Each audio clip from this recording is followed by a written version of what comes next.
न मेरी माँ छोड़ते हैं, न मेरी बहन को छोड़ते हैं, न मेरी बीवी को छोड़ते हैं. And it's not just with me. I understand it's part of that package of the public life. Which was on the election date, but when you look at the election process, what measures would you as a caretaker government be taking to avoid all the unconstitutional or any external undemocratic factors intervening into the electoral process, which we have been observing throughout the history of Pakistan? And from that, I would use the example of the recent elections which just happened in Karachi, where PTI and Jamaat-e-Islami collectively, they won a majority. But I don't know what happened. सारे लोग मई की मजम्मत करते हैं, लेकिन PTI वाले सारे गायब हो गए मेयर चूज करने से पहले, और करते कराते इवेंचुअली आई थिंक पीपी का ही चेयर बना था. पीपी का एक चेयरमैन मेयर इलेक्ट हुआ था. I see this happening on a large scale as well, and yeah, you as a caretaker government, I think, can have an impact on regulating the election commissioner. So over to you.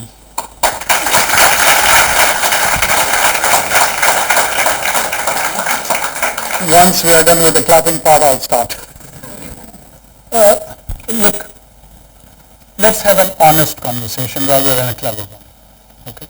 And I want all of you to think in an honest manner. Pakistan is a transitional democracy. What is a transitional democracy? It's a subject which is taught in many universities around the world. We are not a settled democracy. There was a democracy in the Europe. It has taken its own shape, where it morphed from dictatorship to civilian supremacy, and it took them few centuries. It was not that easy journey. We want to have it a bit easy way, just having few conversation here in the halls and get all those subtle questions which is related to political power, economic power and social power. There are two instances in history. One is called French Revolution and the other is called Glorious Revolution, which was in the case of James I, who fled, and the power was transformed from the monarchy to the parliament in English case. This was called Glorious Revolution because it was bloodless. And the other one, I'm sure you are aware of the guillotines and the rest of the experiments related to that. And it was a bit gory and ugly. When you want to have a transitional democracy morphed into a settled democracy, there has to be a process. First of all, we are a transitional democracy, we are not a settled democracy. All the PTI or the pro-PTI people are talking about the democratic reforms, electoral reforms, post ouster of PTI's government. Prior to that, you do not see that narrative coming from their cadre and their leadership. As you refer to a situation where the outcome was for the favor of a PPP candidate. Do you remember what happened with the Chairman Senate? Who did it? Just forget it. Who did it? All of you know. All of you know. I was also part of it. But what I am referring over here is that if we start to cherry picking and we want to rationalize a narrative, we will never reach that destination. We need to settle on certain principles. And those principles should be beyond political parties. It should be for the greater social order. It may sometimes suit PPP, it may suit sometime PMLN, it may suit sometime PTI or JUI for that matter. So we have to be very cautious when we design principles. That's why laws, when they are meant or when they are made, we need to think them through. Unfortunately, what happens in the parliament, I've been part of the parliament, that the different leadership of different political parties, they agree on it, and they pass it on to their members, and we are just there to sign and put our thumbs on it. No one discusses the law either on the floor of the parliament or outside the parliament or even in media. How many times you have seen talk shows on any coming legislation? Just raise your hand. How many of you have seen? I can beg, not a single time. Not a single time.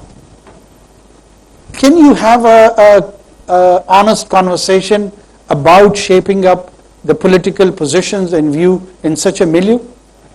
All you have that you pick 2 or 3 individuals and encourage them and ignite them to have a dog fight. And the rest of us, we enjoy.